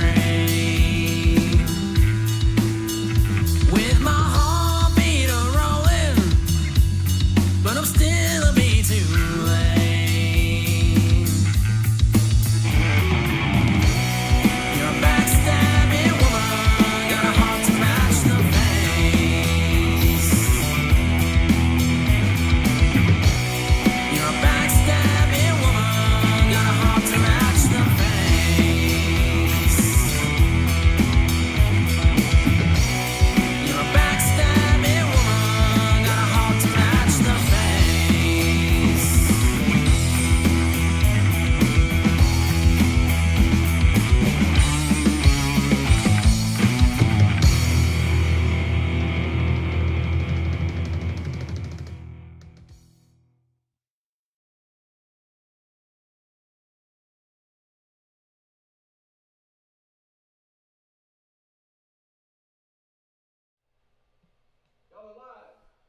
Good evening, everybody. We're the Knox by Night Band. We're coming to you live from Promotion Studios. Market Square, Knoxville, Tennessee. The views and ideas in the following songs do not necessarily reflect those of ProMotion LLC, Alex Stokes, Danny Whitson, or Endless Horizons. Maybe. This first song's called Meth Smoking Woman. A long time forgotten, her hygiene has fell by the way. And a good life her promised ain't what she's living today. But she never complains about the bad times or the hard crime he's done. She just talks about the next fix he has, all the tweaking to come. She's a meth-smoking woman in love with a copper-stealing man. Yes, she loves to get high and she lost her kids 'cause she don't give a damn. Through jail stints and rehab, they walk through this world hand in hand. This meth-smoking woman loving a copper-stealing man.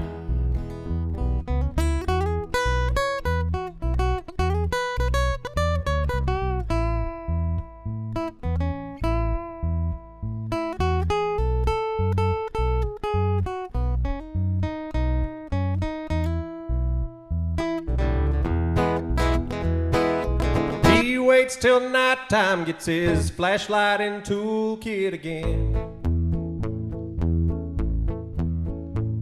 While you're on vacation, he'll steal the wires from your house, my friend.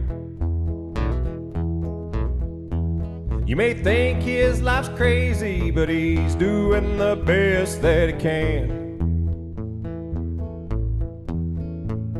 A meth-smoking woman's in love with a copper-stealing man. Yes, she's a meth-smoking woman in love with a copper-stealing man. Yes, she loves to get high and she lost her kids 'cause she don't give a damn. Her eyes say she's plastered, got sores on her face and her hands. A meth-smoking woman's in love with a copper-stealing man. Oh, she's a meth-smoking woman loving a copper-stealing man.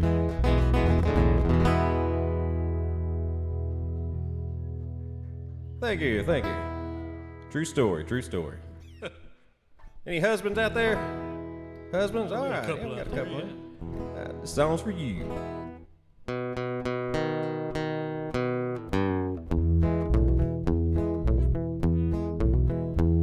I hear my wife a-comin', she's coming through the den. I won't be watching football till I fix this dryer vent. You know I'm stuck in husband prison until I hang these blinds. Oh, I hope my team's a winning or not too far behind.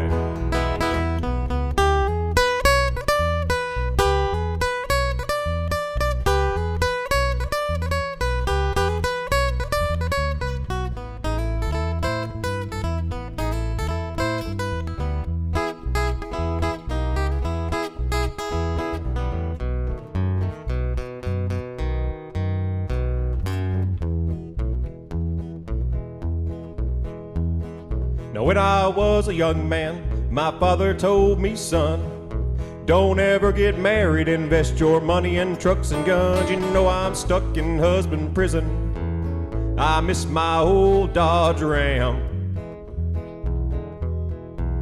Because my wife, she made me trade it in for a minivan.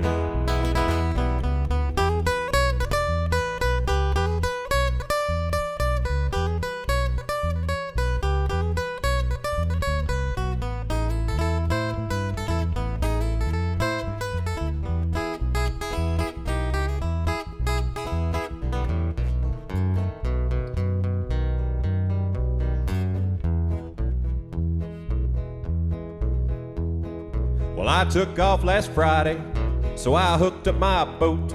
But before I could leave, my wife said, come help fold these clothes. You know I'm stuck in husband prison until these pants are dry. Oh, I hear the fish are biting, and it makes me want to cry. What would you do if you ever got divorced, Charlie?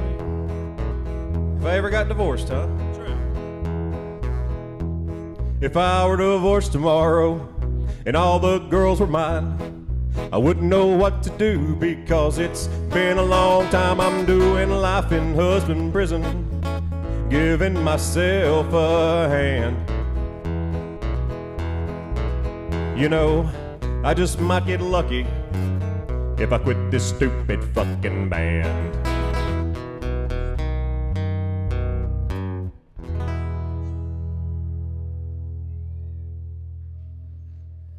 Thank you, thank you, thank you. True story. We just released an album. It's called Burns to Pee. You can listen to it on Spotify, iTunes, Amazon Music, or you can go check us out on the internet. Message us. We'll send you a CD. This is the title track to that album. The song's called Burns to Pee.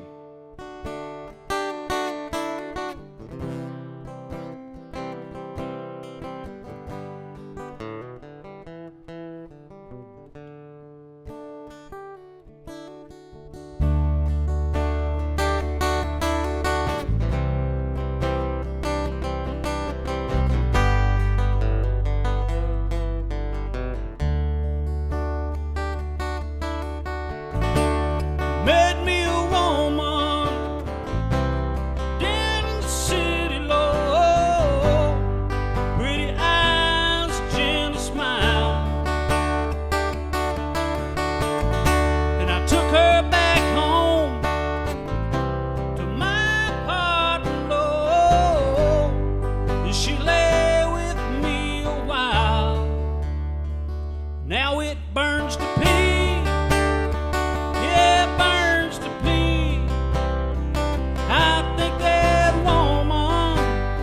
Gave me an STD. Burns to pee. She burns to pee. Since that woman gave me VD. I made an appointment down at the doctor, y'all. Hurt so bad I can't sleep. Shot down in my booty, Lord. It's gonna be the death of me. Still burns to pee. Still burns to pee. This itchy weenie makes me clap my knees. It burns to pee. Still burns to pee. Since that woman gave me an STD.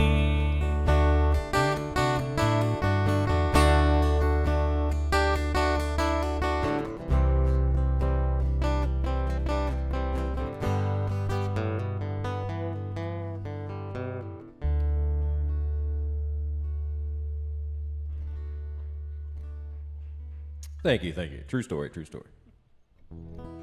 This next song we didn't write, but we'd like to play it. A song by Gary Lee and the Showdown.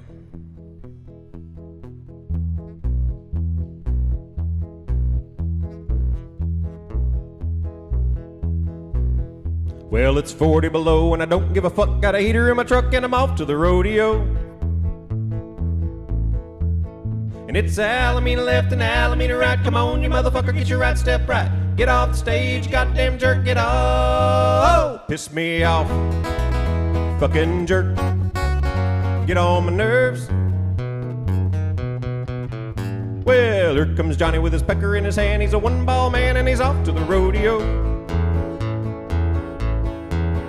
And it's Alameda left and Alameda right. Come on, you motherfucker, get your right step right. Get off the stage, you goddamn jerk, get off. piss me off. Fucking jerk, get on my nerves.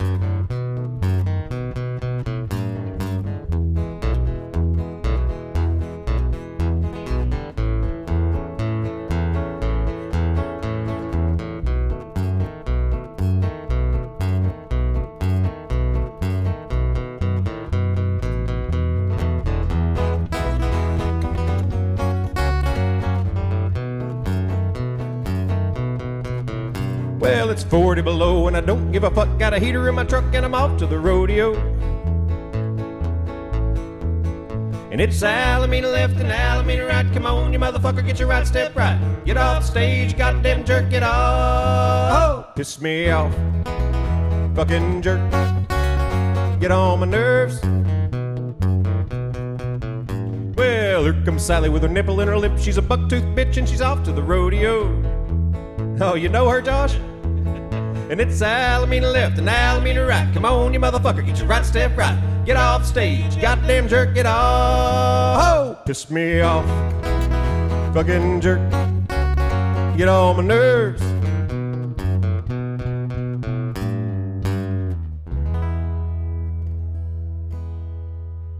Thank you, rodeo song. So, anybody out there got a job? Anybody work for a living? A couple. Oh, yeah, several people out there tonight. Wow, this never happened. Jeez, wow. Yeah. A little known fact is if you use the bathroom at work for 10 minutes a day while you're on your job, by the end of the year, they will have paid you for a whole week's worth of pooping on the clock. And that's where we got this song. It's called Company Time.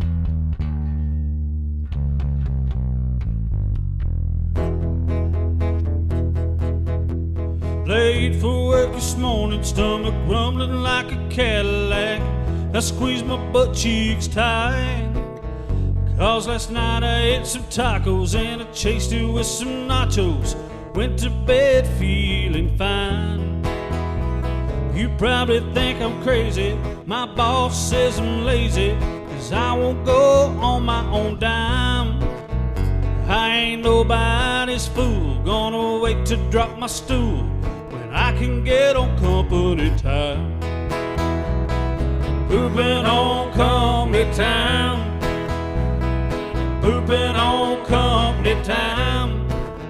Well, you know I ain't no dummy, gonna poop and make some money. Pooping on company time.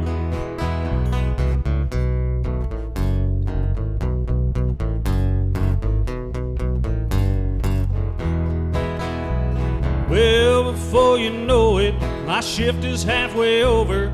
I'm in the Chinese buffet line, and I'm getting kinda worried, 'cause the stuff, it goes right through me.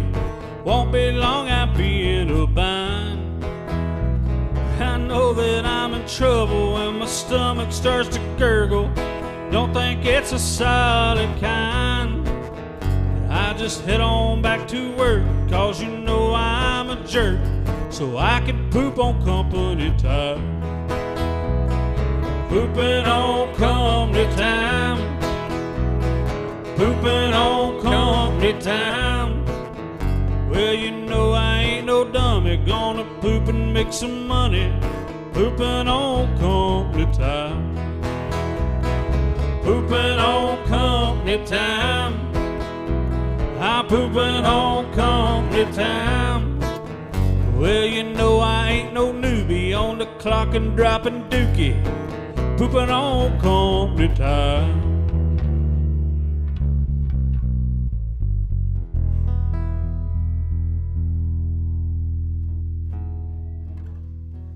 Thank you, thank you.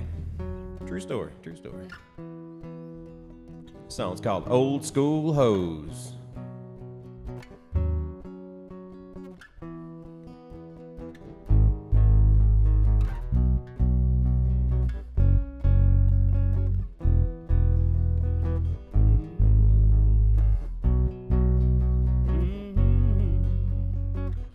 Yeah, I'm gonna lay some pipe to these old school hoes. Yeah, we grind till we can't no more.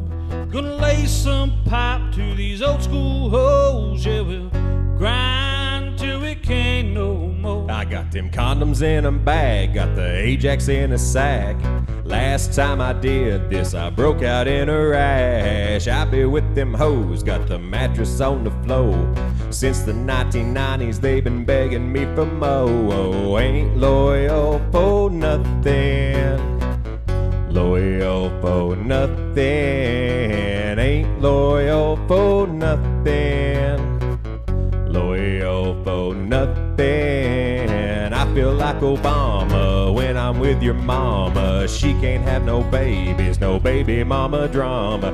Let me make a movie while I beat that coochie. Stuck it in her booty, I pulled out some duty. Ain't loyal for nothing.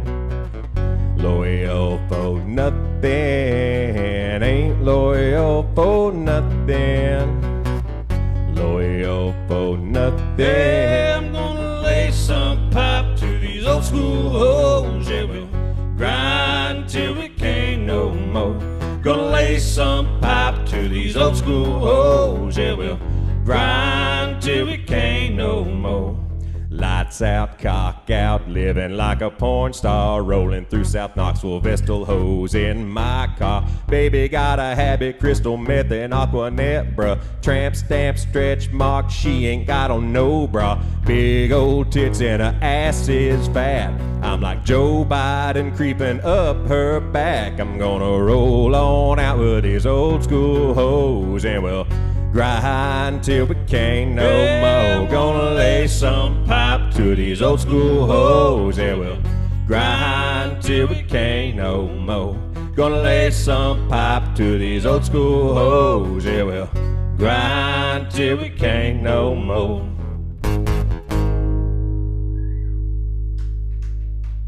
Thank you, thank you. True story, true story. Anybody ever done any online dating out there?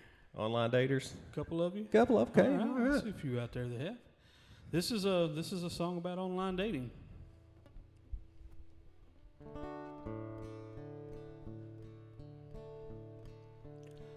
Oh, I met a girl on the internet, was last Saturday. A few clicks later we were talking it up. She said my name is Shay, and I said, girl, what that mouth do? She said it cusses like a sailor and it drinks craft brew. And I knew right then I'd make her toes curl. And I lost my heart to a tender girl. We were deep in love, she had long blonde hair and her eyes was blue as day. Invited her back to my place downtown for a good roll in the hay. And I brought some gin and some good craft brew. And I sat there thinking about what her mouth do. Knock at my door, hey, let's give it a whirl. But it doesn't look like my tender girl.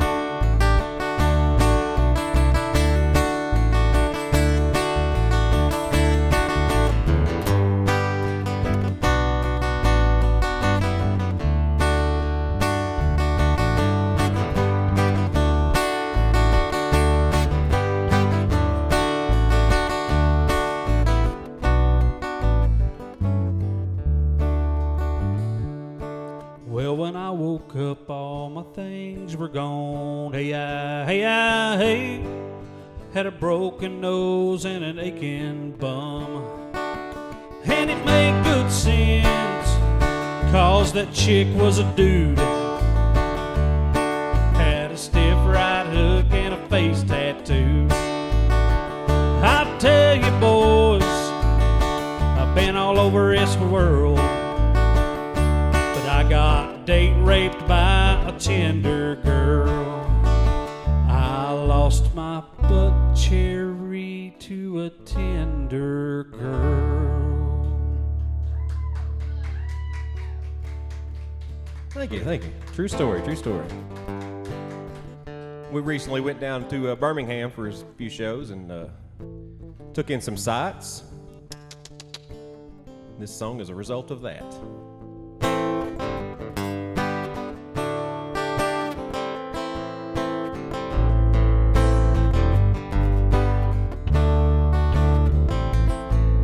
Well, she grew up in an Alabama town, had a deadbeat daddy who never was around. But she grew up tall and she grew up dumb, with them Alabama boys and her cousins wanting some.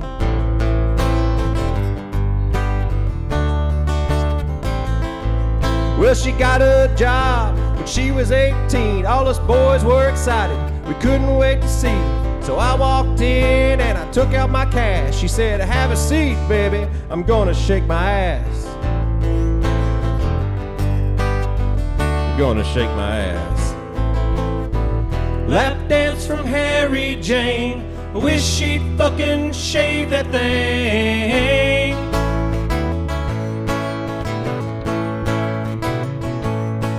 I can see it creeping out of the sides of her G-string.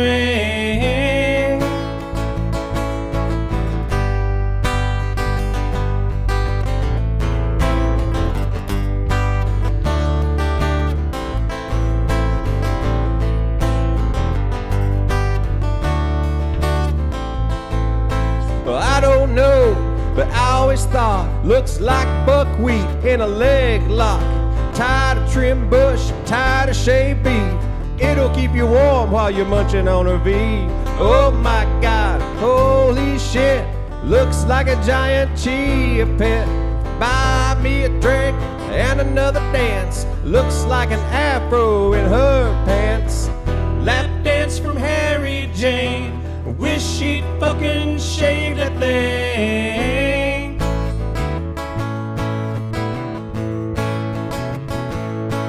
I can see it creeping out of the sides of her G-string.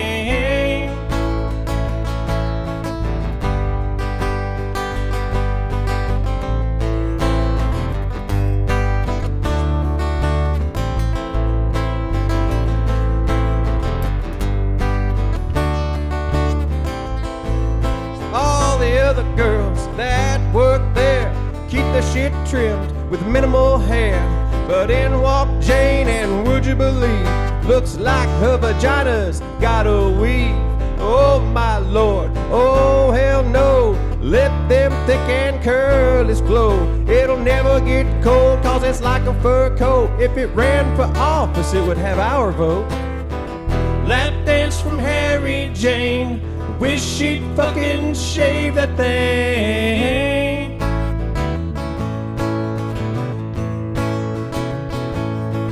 I can see it creeping out of the sides of her G-string.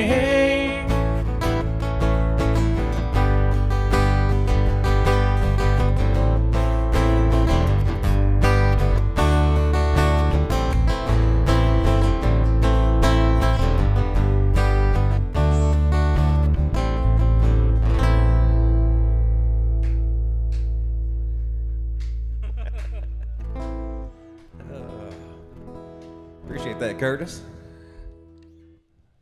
Glad we could entertain you there, buddy. This next song we always like to do, it's near and dear to Charlie's heart. Yeah, you know, we grew up in the South, and this is kind of a tradition of the South, you know. But if anybody grew up down here, maybe you heard this song. But this is a song that my grandfather used to sing to me when I was a little kid. So it's always fun to do this one.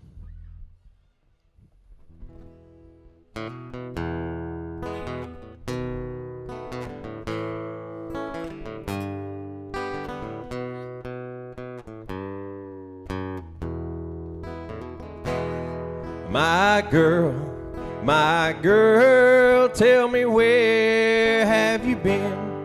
Tell me where have you been all my life? Online, where no one ever lies. We met in a chat room one night. Between your thighs, where your vagina resides, I will the whole night through.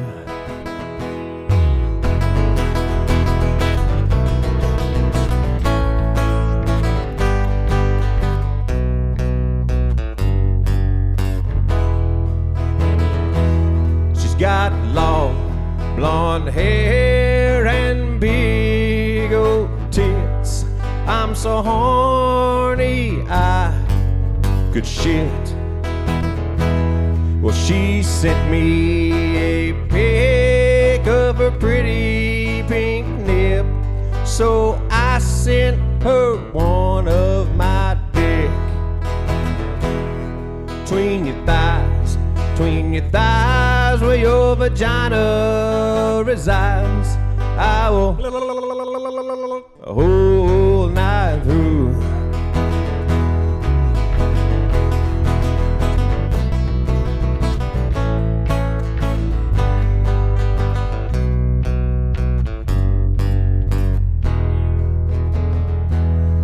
We decided to meet on a Saturday, so I drove 100 miles away.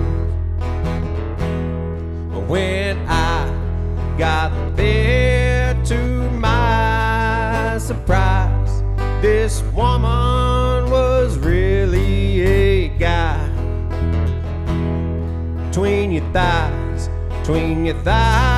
where your penis does lie, looks like I'll be sucking dick tonight. It was a long drive. I mean. Yeah, it's a tank of gas, buddy. Thank you. Here's another song that we didn't write. It's not really funny, but it's about methamphetamines, and we like playing it. I ain't slept in 7 days, haven't ate 3. Methamphetamines just got a damn good hold of me. My tweaker friends got me to the point of no return. I just take a lighter to the bulb and watch it burn. This life of sin has got me in, got me back in prison once again. Use my only phone call to contact my daddy. I got 20 long years for some dust in the baggie.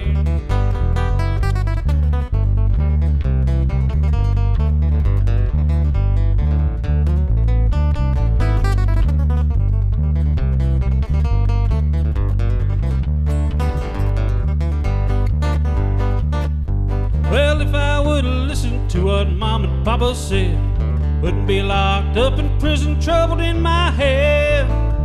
I took that little pop and sucked it till my mind was spun. I got 20 years to sit and think of what I've done. This life of sin has got me in, got me back in prison once again. Use my only phone call to contact my daddy. I got 20 long years for some dust in the baggie.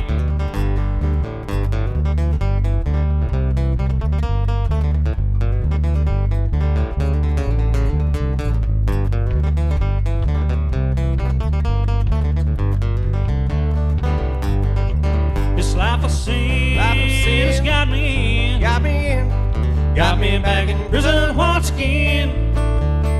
Use my only phone call to contact my daddy. I got 20 long years for some dust in a baggie.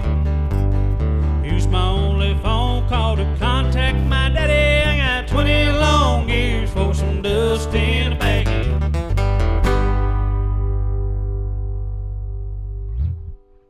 Mr. Billy Strings. Love that guy. Got the little original tune we're going to do here for you. It's for all the single guys out there. You just listen to the message of the song and take notes if you have to. Yeah.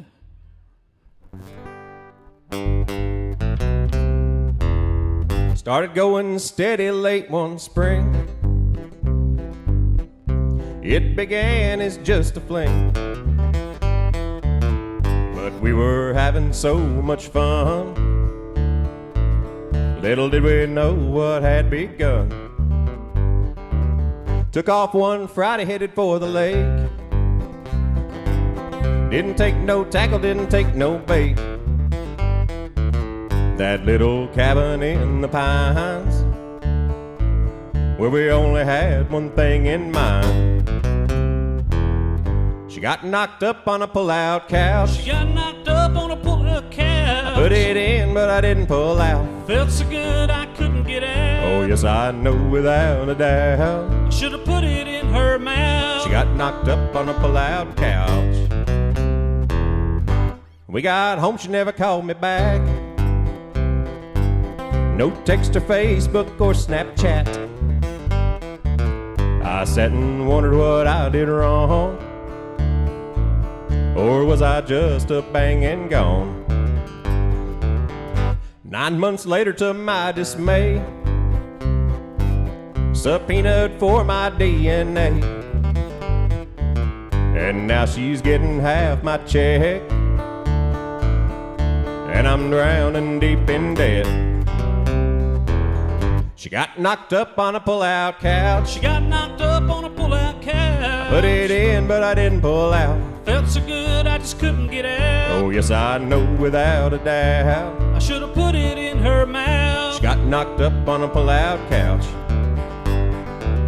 Oh, yes, I know without a doubt. I should have put it in her mouth. She got knocked up on a pull-out couch.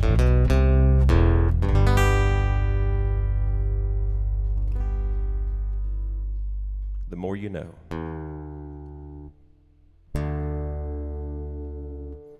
All right, we got one more for you.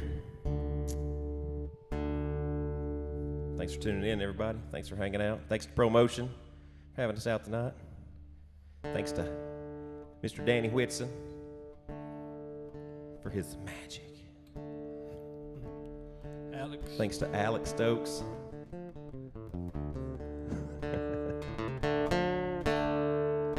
The song's called Dildo Woman.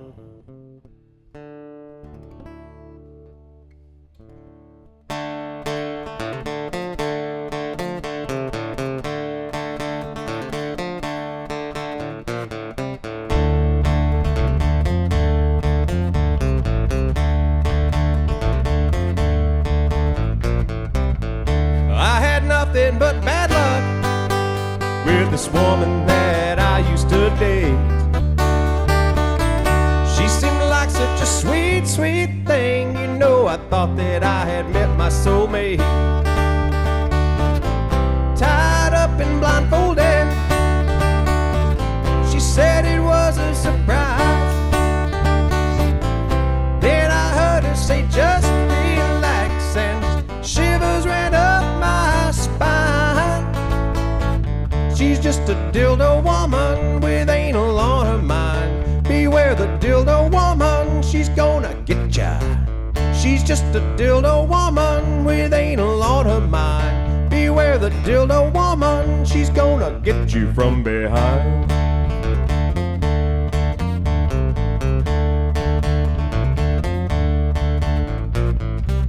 I wasn't really into it, but I thought, hey, I'll give it a try. Never was the kinky type, I never took anything up my behind. Tied up and blindfolded, she said it was a surprise. But it was just like the time before, except in a slightly bigger size. She's just a dildo woman with anal on her mind. Beware the dildo woman, she's gonna get ya. She's just a dildo woman with anal on her mind. Beware the dildo woman, she's gonna get you from behind.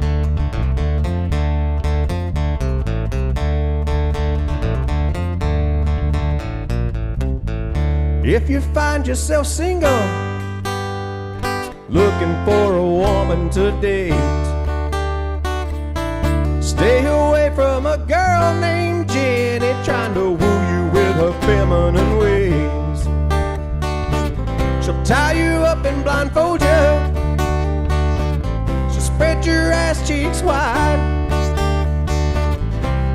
She won't even spit on it, she'll just stuff it up in there dry. She's just a dildo woman with anal on her mind. Beware the dildo woman, she's gonna get ya. She's just a dildo woman with anal on her mind. Beware the dildo woman, she's gonna get you from behind.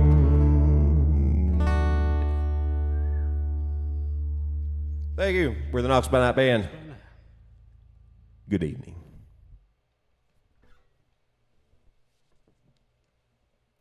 Hi, y'all. My name's Lily Comer, and I'm here in Promotion Studios in Market Square.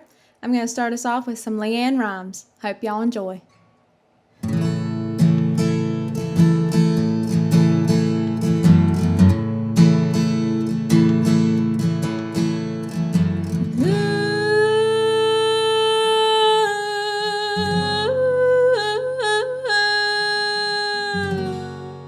Oh, so lonesome for you. Why can't you be blue over me? Ooh,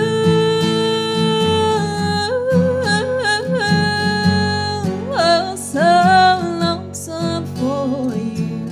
Tears fill my eyes, still I can't see. 3 o'clock in the morning, here am I, sitting here so lonely, so lonesome I could cry. Ooh,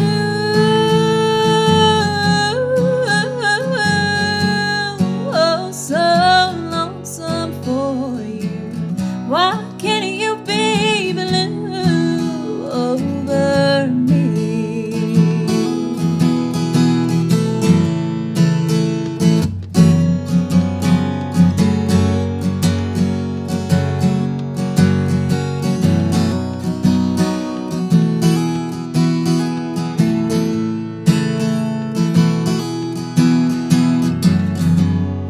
Now that it's over, I realized those weak words you whispered were nothing but lies. Ooh,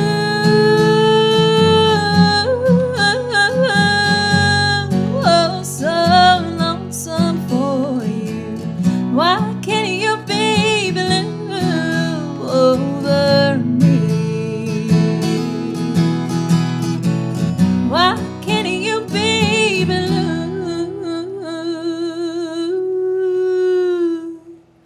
over me?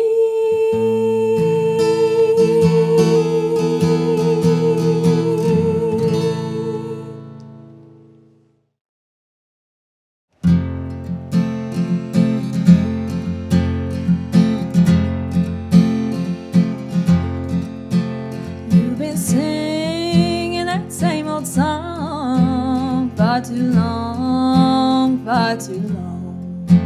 Say you'll buy me a shiny ring, but your words don't mean a thing.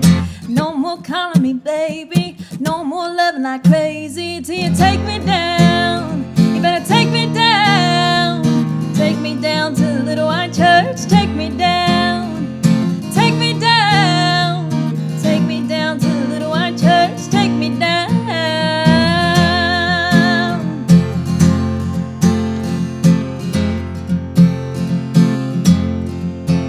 You can't ride this gravy train anymore anyway. There's a price for keeping me. I might be cheap, but I ain't free. No more calling me baby, no more loving like crazy till you take me down. You better take me down. Take me down to the little white church. Take me down. Take me down. Take me down to the little white church. Take me down.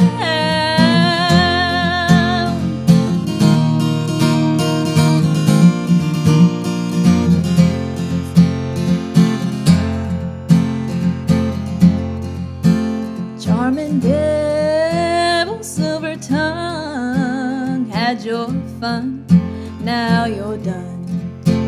Mama warned me about your game, she don't like you anyway.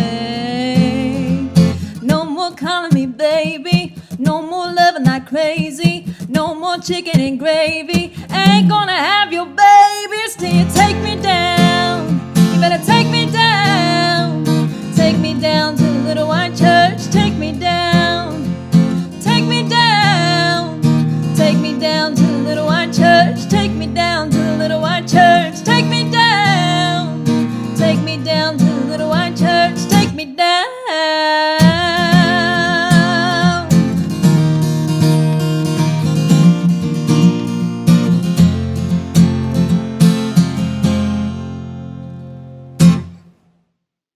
I've got an original song for y'all. This one is from my hometown back in Welch, West Virginia. It's called My Mountain Home.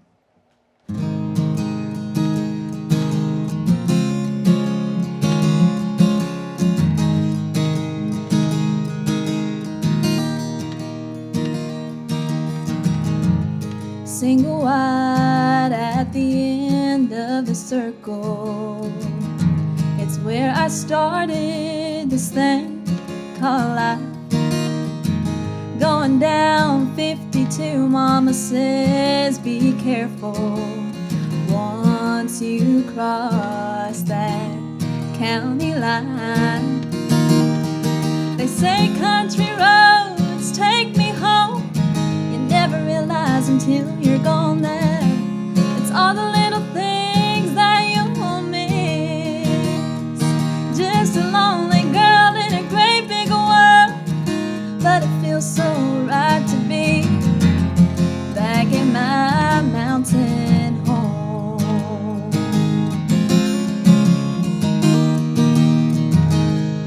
Little town ain't got much to give, but everybody's your best friend.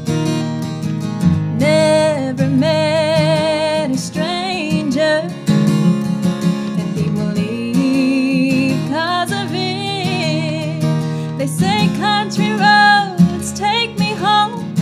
You never realize until you're gone there.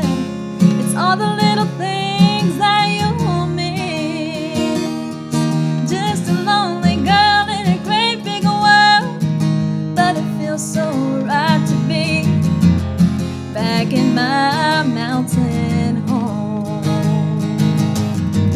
Taking it one day at a time, but being alone, it's on my mind.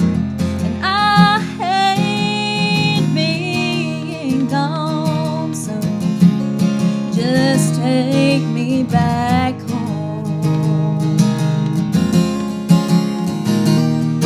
They say country roads take me home.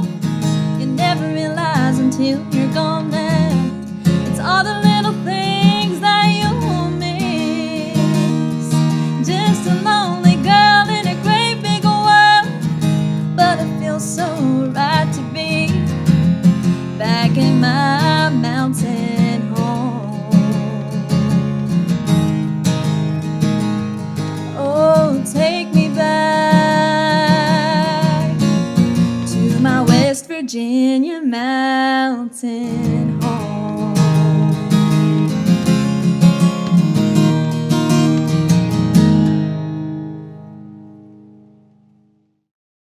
Alrighty, I've got some Patsy Cline for y'all, one of my favorites.